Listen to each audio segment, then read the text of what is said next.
मारीच की माया और सोने का हिरन। शूर्पणखा का बड़ा भाई रावण लंका में राज करता था।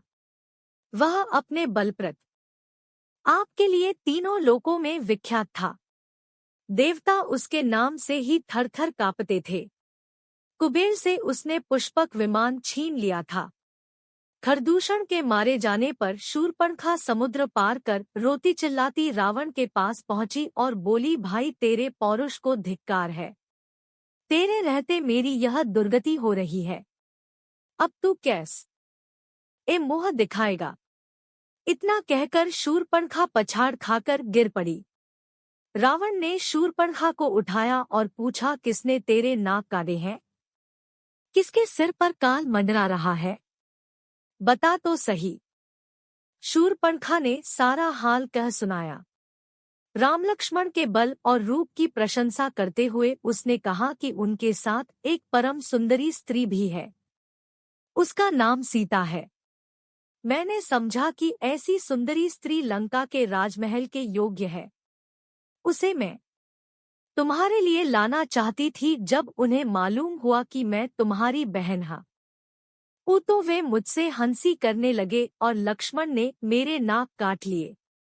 मेरी नाक जो गई वह तो लौट नहीं सकती, पर उस सुंदरी को अवश्य ले आओ।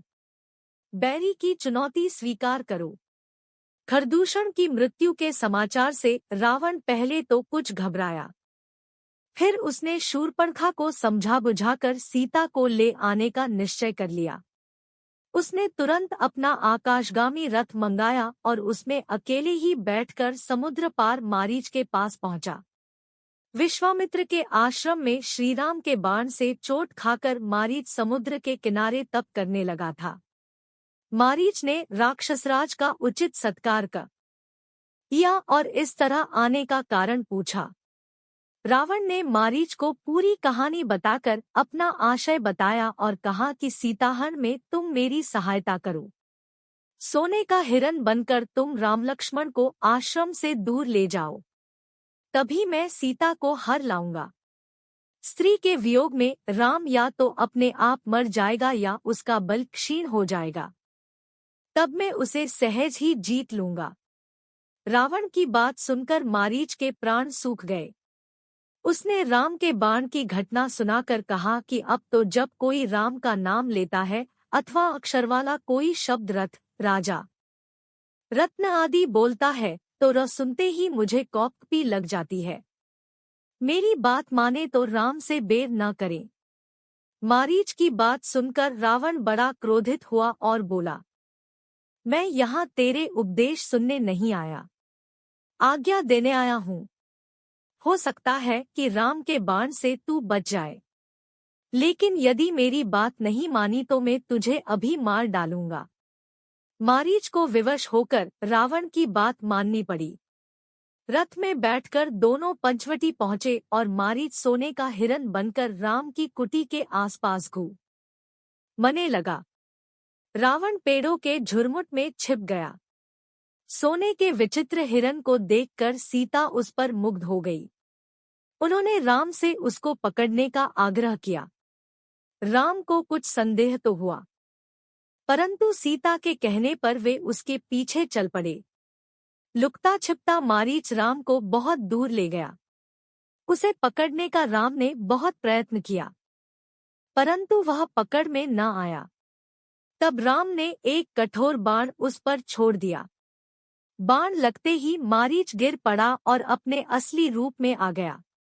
राम की बोली में वह जोर से चिल्लाया, हाँ सीता, हाँ लक्ष्मण, मैं मरा। राम की पुकार सुनते ही सीता लक्ष्मण से बोली, भाई संकट में है, जल्दी जाओ। लक्ष्मण ने कहा, माता आप चिंता न करें, आर्य राम का कोई कुछ बिगाड़ नहीं सकता। जो आवाज सुन पड़ी है वह बनावटी मालूम पड़ती है। खरदूषण के मारे जाने पर राक्षस बदला लेने पर उतारू हैं, वे हर तरह का छल कर सकते हैं। जब लक्ष्मण किसी तरह उन्हें अकेला छोड़ने को तैयार न हुए तो सीता अनेक प्रकार के दुर्वचन कहने लगी। वे बोली, तुम भी भरत के गुप्तचर मालूम पड़ते हो। हो सकता है मेरे ऊपर भी तुम्हारी कृदृष्टि हो।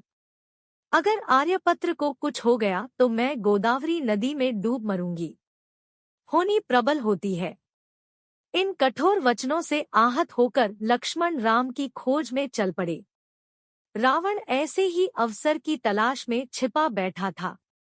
सन्यासी का भेष बनाकर वह सीताजी की कुटी पर वेद मंत्र बोलते हुए आ गया। सीताजी ने उचित अतिथि सत्कार किया। तब रावण ने अपना नाम बताया और लंका चलने के लिए सीताजी से कहा। सीताजी ने उसे डांटा और राम का डर दिखाया। रावण ने समय खोना उचित न समझा। उसने झपटकर सीताजी को उठा लिया और आकाशयान में बैठा कर लंका की ओर चल दिया। सीताजी हा राम, हा लक्ष्मण चिल्लाती हुई रोती जाती थी।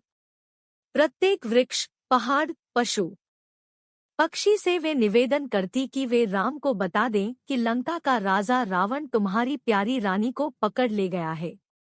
गिद्धराज जटायु ने सीताजी का रोना सुना तो उसने अपने कोटर से निकलकर रावण को ललकारा और पूरी ताकत से वह रावण पर टूट पड़ा। उसने रावण का कवच काट डाला और उसे घायल कर दिया। जटायु ने रावण के धनुष बाण काट डाले और उसका रथ भी तोड़फोड़ डाला। तब रावण ने तलवार से जटायु के पंख काट डाले और सीता को लेकर लंका की ओर चल दिया। रास्ते में सीता ने एक पहाड़ की चोटी पर कुछ बंदरों को बैठे देखा। रावण की आंख बचाकर उन्होंने अपने कुछ आभूषण एक कपड़े में बांधे और पोटली को पहाड़ की चोटी पर गिरा दिया। लंका पहुंचकर रावण ने सीता को अपना सारा राजमहल दिखाया और कहा कि यह सब तुम्हारी ही है। तुम लंका की पटरानी बनने को तैयार हो तो मेरी सब रानियां तुम्हारी सेवा में रहेंगी। परंतु सीता किसी तरह न मानी। वे बराबर उसे डांटती रहीं। तब रावण ने सीता को अशोक वाटिका में रखकर उन पर कड़ा पहरा लगा दिया और कहा, मैं 1 वर्ष का समय देता हूँ।